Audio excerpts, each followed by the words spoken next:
예, 우리 같이 인사 나누겠습니다. 옆에 가족들 또 옆에 식구들 같이 우리 인사 나누겠습니다. 일주일 동안 수고 많이 하셨습니다.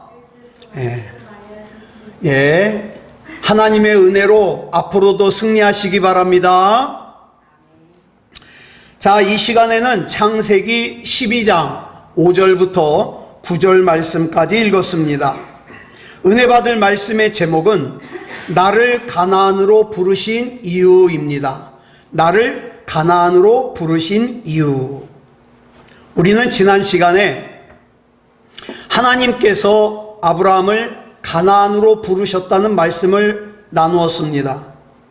그리고 특별히 중간에 아브라함이 갈대아 우르에서 하나님이 말씀하신 가나안으로 가다가 중간에 하란이라는 곳을 잠깐 들린다는 것이 거기서 10년 동안 머무르게 되는데, 이 하란이라는 곳의 영적인 의미가 뭔가도 우리가 살폈습니다.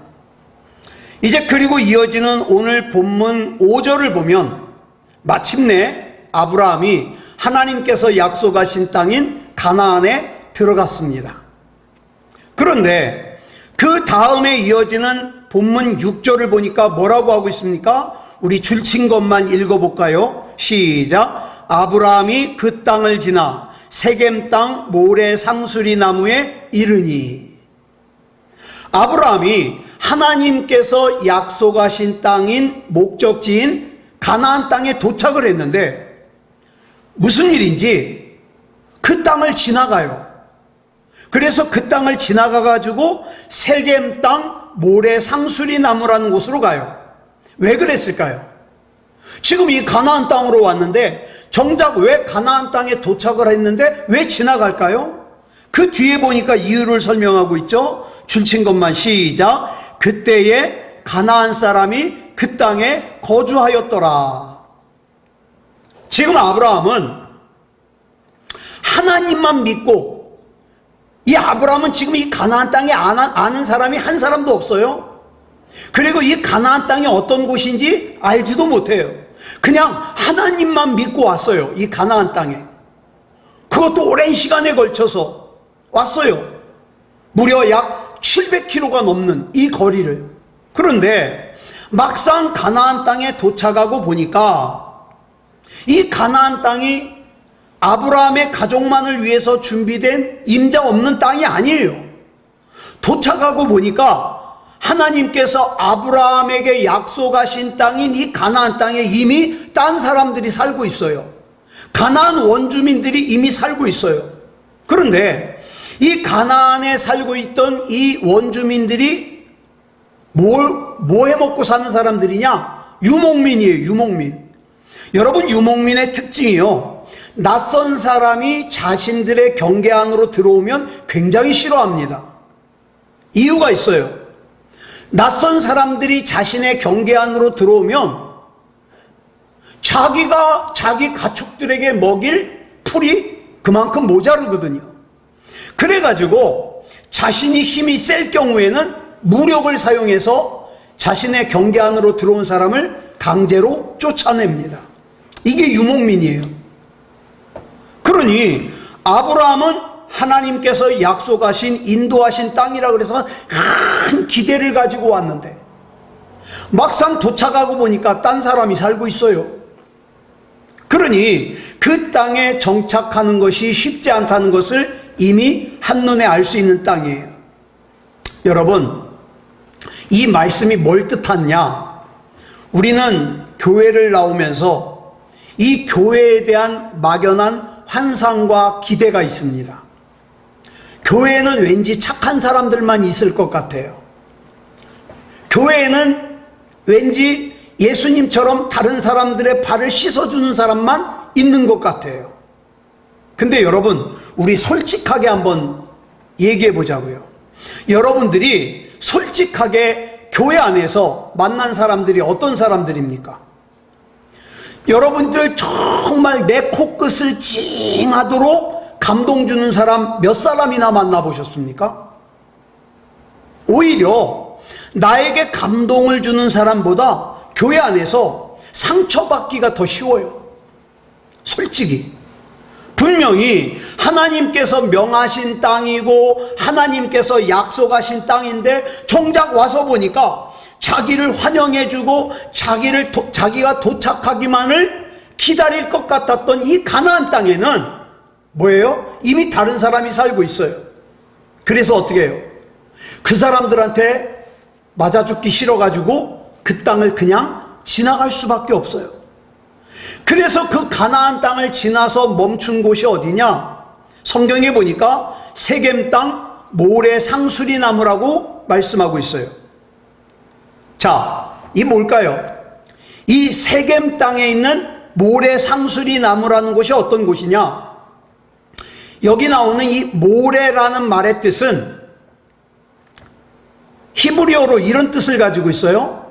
선배, 또 가르침, 지침, 예언, 교훈, 뭐 이런 뜻을 가지고 있어요. 그러니까 여러분, 이 상수리 나무라는 것이요, 우리가 먼저 이 팔레스타인의 특징을 알아야 되는데, 이 팔레스타인에는요 잎이 푸른 나무들이 거의 없어요. 그래가지고 어쩌다가 이파리가 푸른 나무가 있으면 이 팔레스타인 사람들은 신성시합니다. 즉, 이 모래 상수리 나무라는 것이 어떤 곳이냐?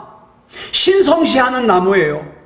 인생의 지침을 주는, 또 인생의 앞날을 가르쳐주는, 인생의 앞날을 교훈해주는 그런 상수리 나무라는 거예요. 그러면 뭐에다가 비유를 하면은 쉽게 이해가 될까? 여러분, 옛날 우리나라에 선앙당이라는 것이 있습니다. 어떤 마을을 지나다 보면은 막 돌무대기가 쌓아져 있고 큰 나무가 있고 그 다음에 막 줄이 쳐져 있죠. 금줄이. 예? 그래서 사람들이 그 나무 앞을 지나는 사람마다 어떻게 합니까? 옆에 있는 돌을 갖다가 거기다가 하나 갖다 놓고 빕니다. 우리 가족 건강하게 해주세요. 우리 서방님 장원급제하게 해주세요. 빕니다. 이게 선앙당 나무예요. 우상이죠. 사람들은요, 자고로 자기 앞날을 누가 좀 알려줬으면 해요. 그래서 예수 믿는 사람들 중에서도 어떤 사람들이 있느냐?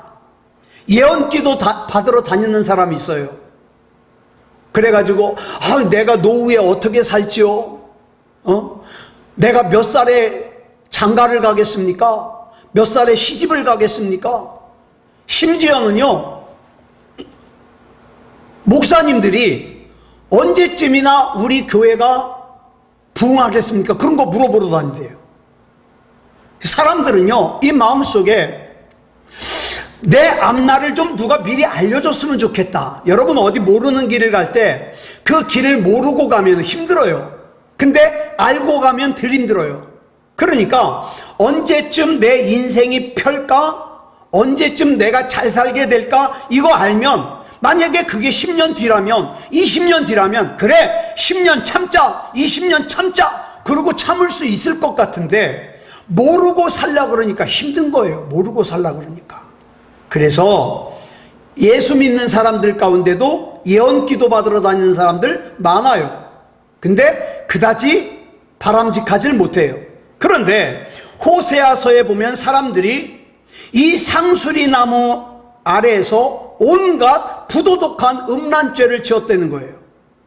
무슨 뜻이냐? 아브라함이 하나님의 말씀대로 내가 제대로 순종하는 삶을 살아보겠다고 하란을 떠나서 하나님께서 지시하시는 땅인 가나안 땅에 왔는데, 와서 보니까 이곳에 떡하니 가나안 원주민이 먼저 자리 잡고 살고 있어요. 그러니까 이들에게 맞지 않으려면 딴 곳으로 가서 살아야 돼요. 자, 근데 이들이 또 뭘 섬기냐? 모래 상수리 나무라고 하는 우상을 섬겨요. 여러분, 다시 한번 말씀드려요.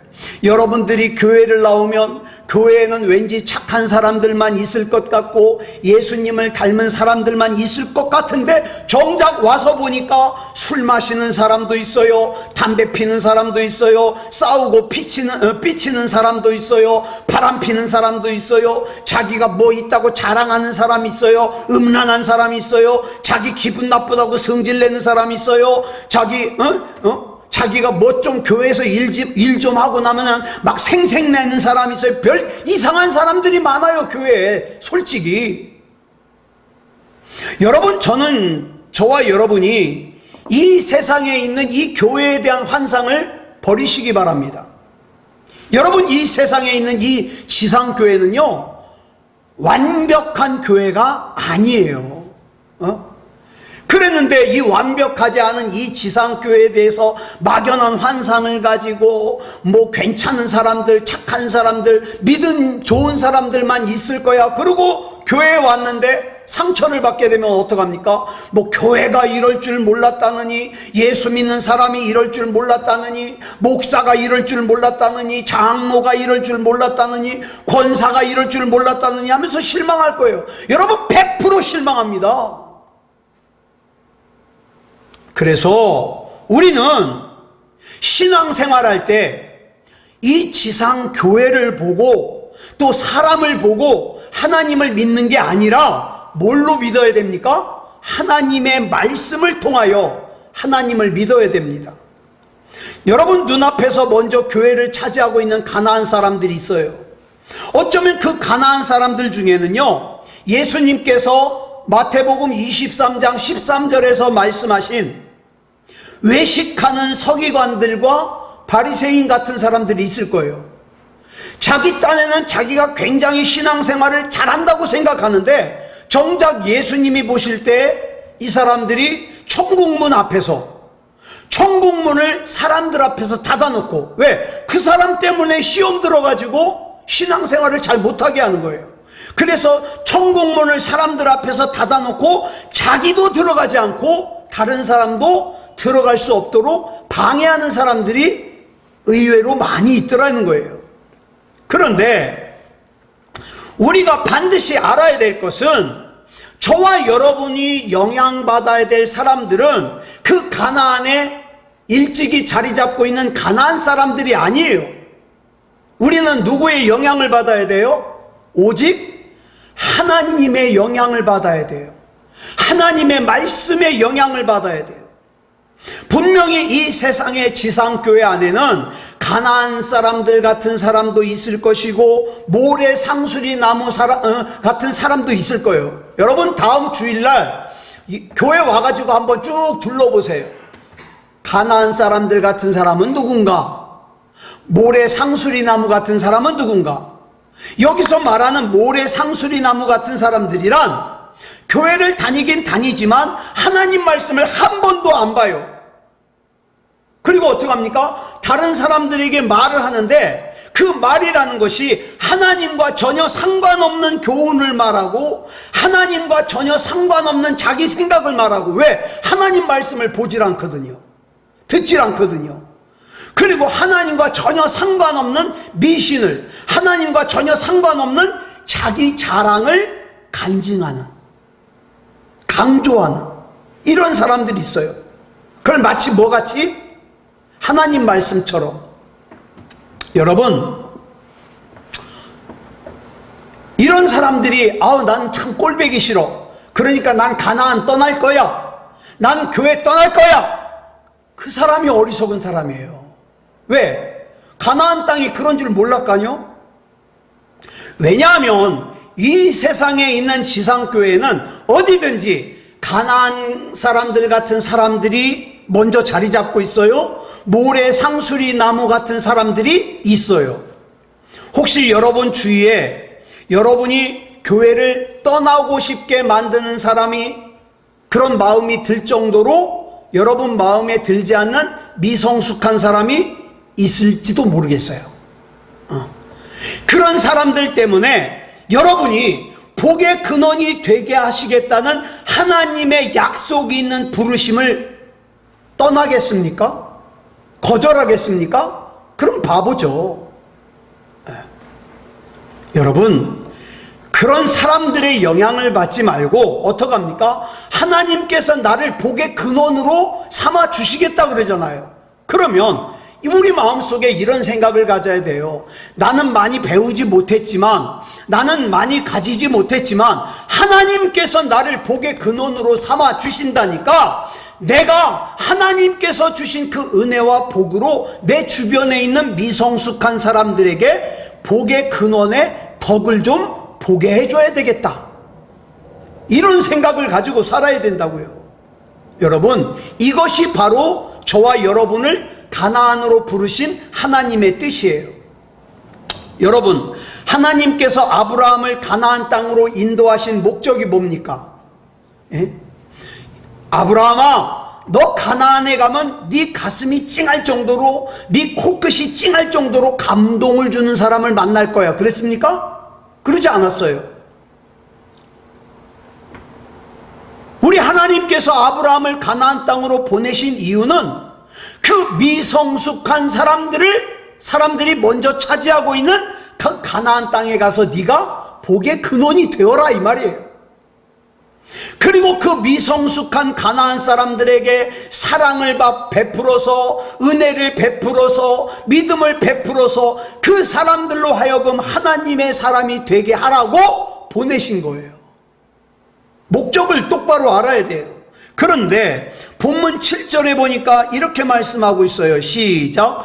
여호와께서 아브라함에게 나타나 이르시되 내가 이 땅을 네 자손에게 주리라 하신지라. 자기에게 나타나신 여호와께 그가 그곳에서 제단을 쌓고. 여러분, 하나님께서 아브라함에게 나타나셔서 지금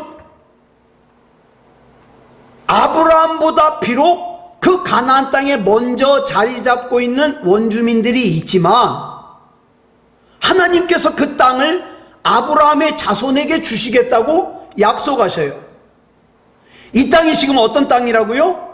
가나안 원주민들이 이미 먼저 차지하고 있는 땅이에요.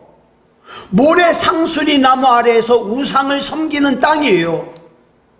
즉 하나님께서 아브라함에게 완벽하게 잘 갖추어진 땅을 주시겠다고 약속하신 것이 아니라 문제 많은 미성숙한 가나안 사람들이 먼저 차지하고 있는 땅, 문제 많은 환경들, 또 우상을 섬기는 사람들이 먼저 차지하고 있는 이 땅을 아브라함 너 자신뿐만 아니라 네 자손에게 주시겠다는 거예요.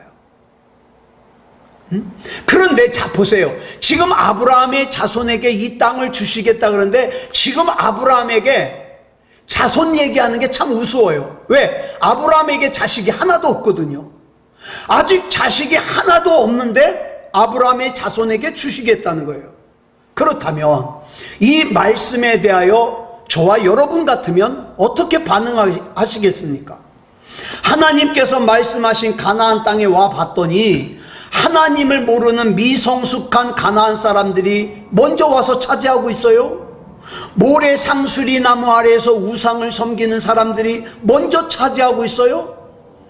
에이, 하나님 실수하셨어요. 하나님이 말씀하신 가나안 땅에 와봤더니 먼저 원주민들이 살고 있는데요. 모래 상수리 나무 아래에서 우상을 섬기는 사람들이 먼저 살고 있는데요. 그러면서 딴 데로 갈까요? 아니면 아니야, 하나님께서 이 땅에서 내가 복의 근원이 되게 해주신다 그랬어. 그러니까 하나님께서 약속하신 대로 내가 복의 근원이 되면 이곳에 있는 미성숙한 가나안 사람들이, 또 미성숙한 모래 상수리 나무 아래에서 우상을 섬기는 사람들이 나 때문에 하나님의 복을 받게 될 거야, 이렇게 생각을 해야 되겠습니까? 아브라함은 후자예요. 그래가지고 아브라함은 하나님의 약속을 믿고 그곳에 제단을 쌓았어요. 예배를 드렸다 이 말이에요. 감사 예배를. 지금 아브라함의 일행은 누구예요? 아브라함의 아내 사라, 그 다음에 조카 롯, 이 세 사람 빼면 종 몇 사람이 전부예요. 그에 비하여 이미 가나안 땅에 살고 있는 가나안 원주민은 굉장히 거대한 부족이에요. 그런데도 하나님께서 이 땅을 내 자손에게 줄게 라고 약속하시니까 지금 현재 상황이 어떤 상황이라고요? 대를 이을 자식이 하나도 없는 불가능한 상황이에요. 그런데 아브라함이 이 하나님의 약속을 믿었다는 거예요. 사랑하는 여러분, 하나님께서 저와 여러분에게 약속하시는 것이 때로는 저와 여러분 생각할 때 불가능하게 생각될 수도 있어요. 그러나 내 생각이 중요한 것이 아니라 하나님께서 약속하신 것을 반드시 성취하신다는 것이 중요한 거예요. 그런데 암만 생각해도 제가 성경을 보면서 저 같으면 이렇게 원망했을 거예요. 하나님, 이게 뭡니까?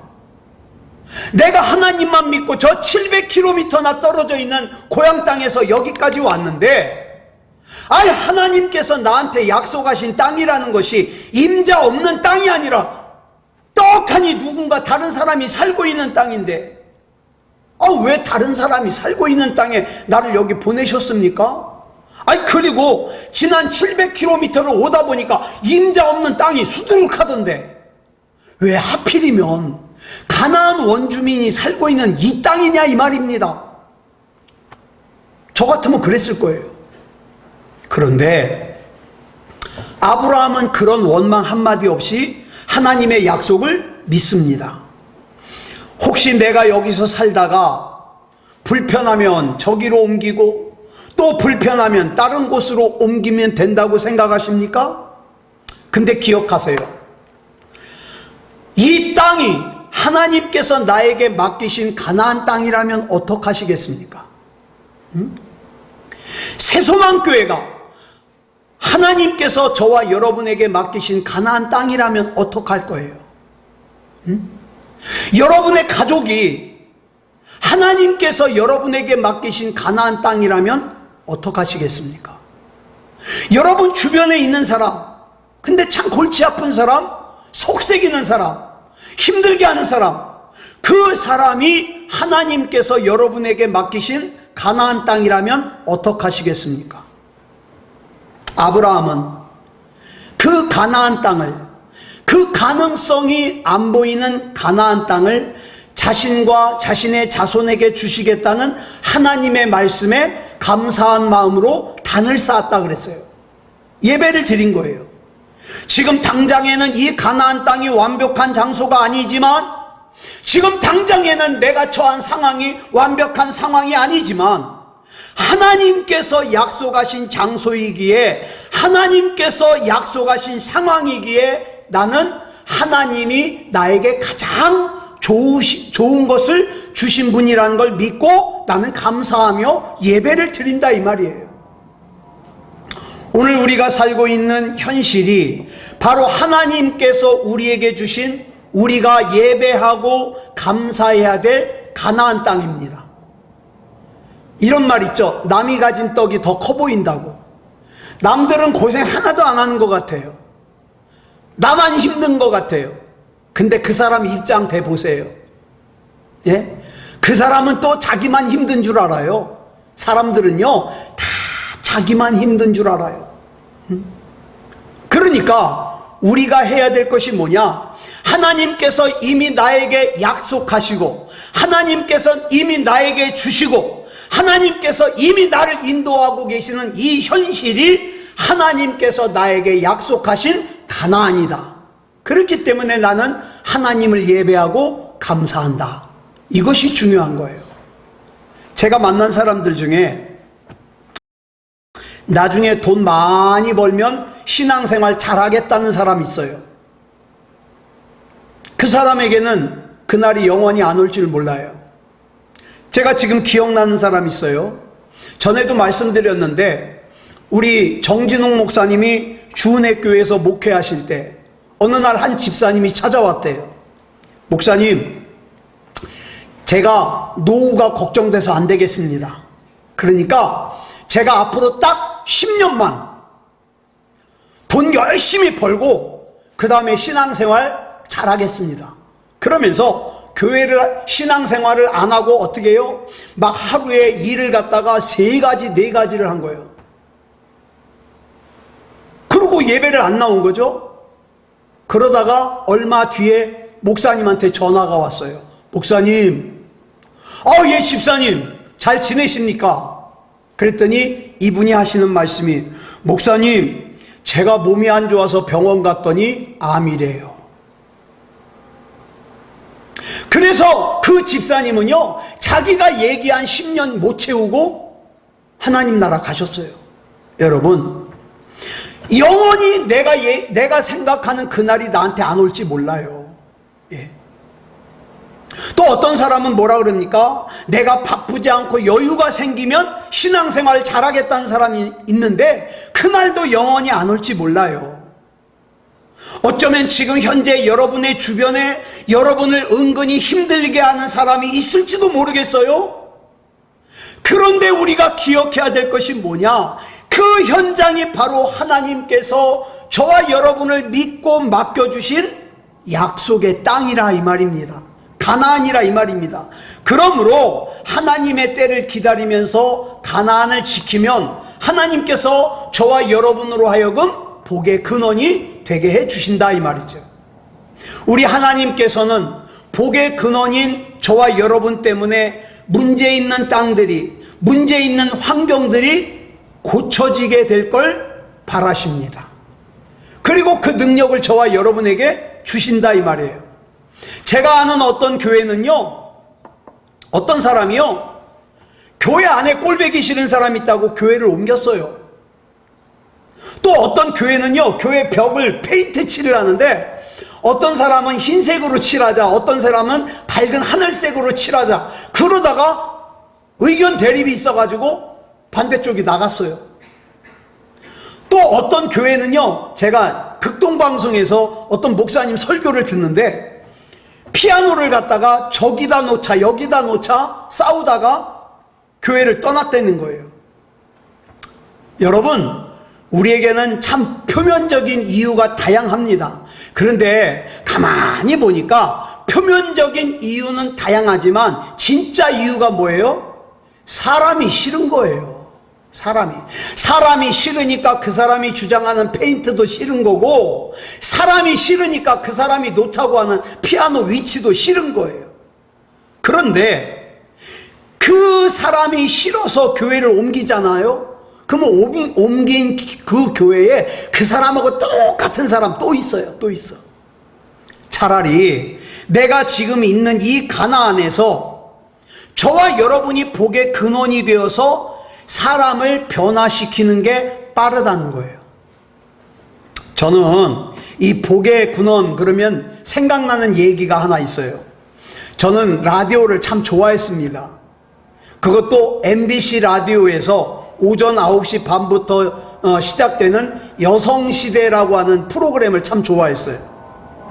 근데 지금은 이 여성시대가 개그맨 그 서경석 씨하고 가수 양희은 씨가 진행을 하는데, 어젠가 제가 이거 인터넷을 보니까 서경석 씨가 7년 반 만에 하차하고 누구죠? 그 아나운서인데 김일준이라는 사람인가 이일준이라는 사람인가 그 사람이 대신 이제 한대요. 자, 근데 저는 옛날에 손숙 씨하고 김승현 씨가 진행을 할 때 들었던 얘기가 기억이 나요. 이 사연 중에 이런 사연이 있어요. 전과 구범인 한 남자가 보낸 사연이에요. 이 남자가 교도소를 갔다가 9번을 왔다 갔다 하는 사이에 어느덧 나이가 40살이 됐어요.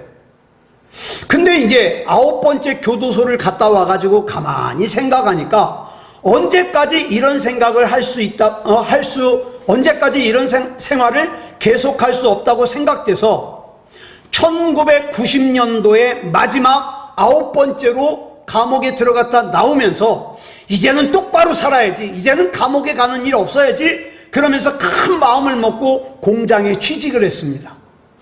그런데 그곳에서 이 남자가 아이 둘을 만나는데, 이 아이는 아버지가 일찍 돌아가시고 엄마가 애 둘을 놓고 도망가 버렸어요. 그 고아가 된 거죠.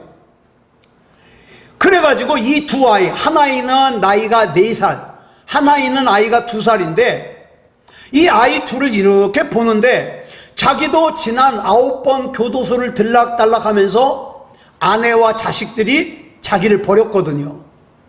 그래가지고 이 남자가 난생 처음 한번 착한 일 한번 해보자, 그리고 마음을 모질게 먹고 이 두 아이를 갖다가 자기 아이로 입양을 해요. 그래가지고 결심을 합니다. 이 아이들이 자라는 동안에 나는 이 두 아이만 위해서 살 거야. 그래서 나는 결혼도 하지 않고 혼자 살 거야. 그리고 나서 애들을 길러요. 그런 가운데 이 여성시대의 사연을 보낼 때가 큰아이가 4살이었던 큰아이가 중학교 2학년이 되었고 2살이었던 작은아이가 초등학교 6학년이 되었어요. 그래가지고 이날이 이제 설날이라 떡국을 끓여가지고 아이들한테 먹이면서 야, 이번에는 애들한테 좀 뜻깊은 선물을 줘야 되겠다. 그러면서 이제 이 남자가 물었습니다. 야, 너희들 친아버지 무덤은 아니? 아니, 4살 때, 2살 때 이 남자에게 입양이 됐는데 그걸 알겠어요? 근데 그 당시 4살이었던 이 큰딸이 대답하기를 잘은 모르겠는데 우리가 살았던 고향에 가보면 혹시 아는 사람이 있지 않을까요? 그러고 대답을 했어요. 그래가지고 큰딸 아이가 4살 때 기억을 갖다가 어렵게 더듬어서 우여곡절 끝에 고향을 찾았고 그 다음에 그 아이들의 아버지의 무덤을 찾았어요. 갔더니 아이들의 아버지의 무덤은 풀이 자라가지고 막 사람 키를 막 넘어갈 것 같아요. 그래가지고 3사람이 그 아이들 친아버지의 무덤을 갖다가 싹 정리한 다음에 거기에서 이렇게 두 아이의 손을 잡고 남자가 이렇게 말합니다.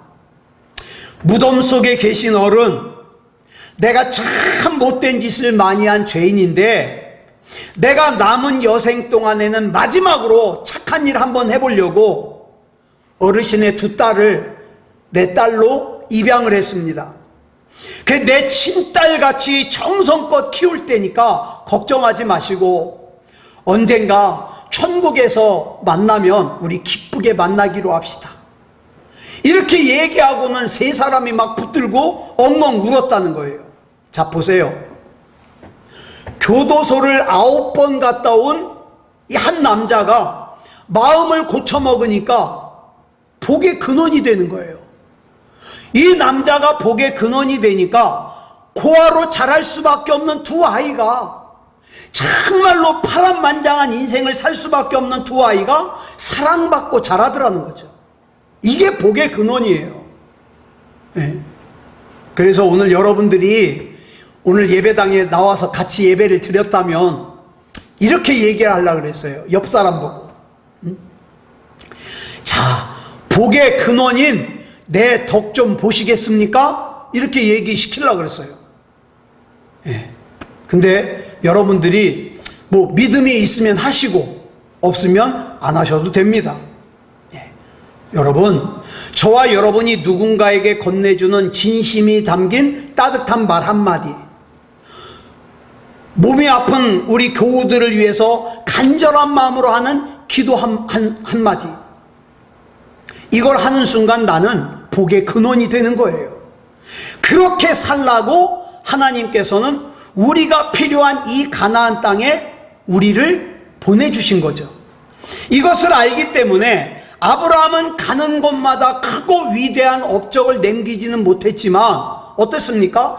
가는 곳마다 단을 쌓고 하나님을 예배해요. 근데 여기 또 문제가 있어요. 자, 본문 8절 볼까요? 시작. 거기서 베델 동쪽 산으로 옮겨 장막을 치니 서쪽은 베델이요 동쪽은 아이라. 그가 그곳에서 여호와께 제단을 쌓고 여호와의 이름을 부르더니. 자, 지금 아브라함에게 가축이 있어요, 없어요? 가축이 있어요. 그러면 가축이 있으면 어디에 장막을 쳐야 돼요? 풀이 많은 들판에 장막을 쳐야 돼요. 근데 아브라함이 가나안에 도착을 해서 제일 먼저 장막을 친 것이 어디예요? 산으로 옮겨. 산에다가 장막을 쳤어요. 왜 산에다가 장막을 쳤을까요? 이미 가나안 땅을 차지하고 있는 원주민들의 텃세와 위협 때문이에요. 그런데도 아브라함은 불평하지 않고 감사했어요. 그러면 이런 생각 한번 해봐요.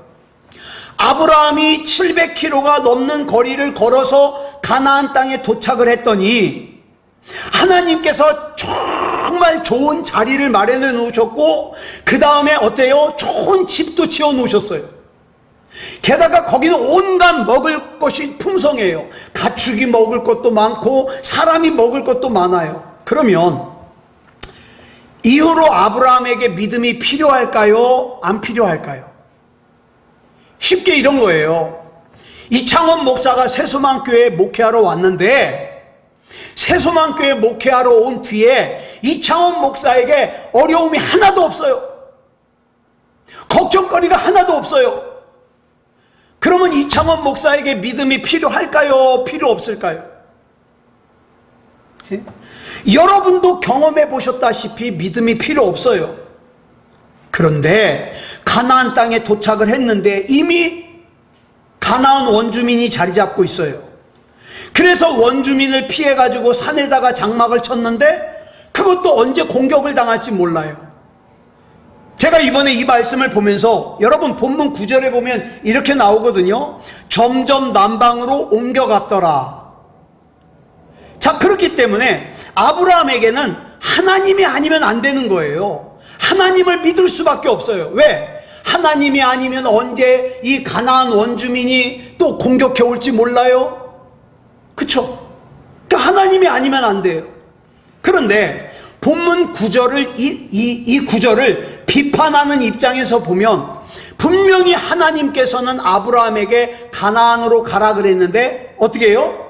점점 남방으로 옮겨가요. 그러다가 애굽으로 들어가 버려요. 애굽으로. 자, 그러면 이것만 보고 뭐라고 비판합니까? 아브라함이 믿음이 없어서 아브라함이 하나님을 믿지 못해가지고 하나님께서 살라고 하신 가나안 땅을 떠나 남방으로 갔으니까 이건 불신앙이다. 이렇게 비난해요. 그래가지고 그 결과로 나중에 애굽으로 가서 더 두려운 존재인 애굽의 왕 바로를 만나가지고 바로가 자기 아내인 사라를 갖다가 아내로 빼앗아갈 뻔한 그런 일을 경험하잖아요. 여러분, 저도 그렇게 생각했어요. 그렇게 설교했어요. 물론 틀린 건 아니에요.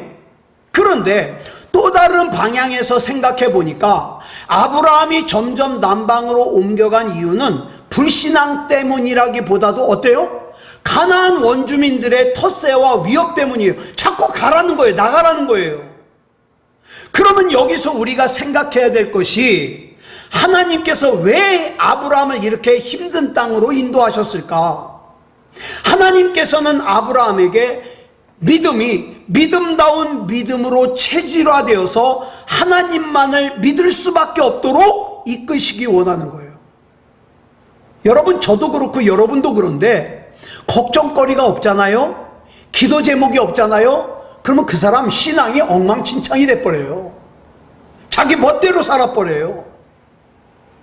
하나님께서 이렇게 이끄시기를 원하는 이유가 뭐냐? 가만히 보니까 이 아브라함이라는 사람이 하나님께서 아브라함을 만났더니 아브라함이 뭐예요?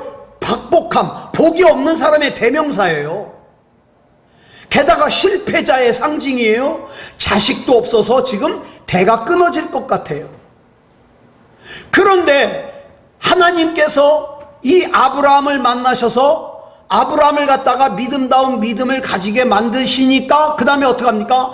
하나님께서 이 아브라함에게 약속하신 모든 약속이 하나도 빠뜨리지 않고 다 성취되더라. 결국에는 이 아브라함이 믿음의 조상이 되고 복의 근원이 되더라.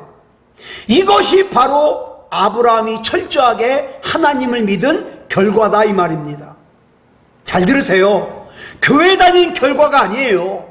하나님을 믿은 결과예요. 만약에 아브라함이 하나님 앞에서 하나님이 뭐 하라 그러면 이게 이익인지 손해인지 먼저 계산하고 불편한지 편한지 계산하고 그 다음에 하나님과 거래를 하면 하나님 내가 그 말씀에 순종하면 나한테 뭐 주실 거예요? 이렇게 거래했다면 불가능한 일들이죠.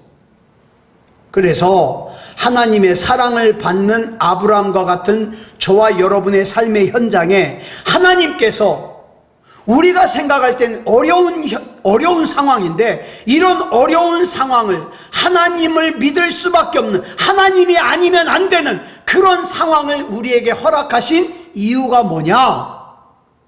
저와 여러분의 믿음이 믿음다운 믿음이길 원하시기 때문이에요.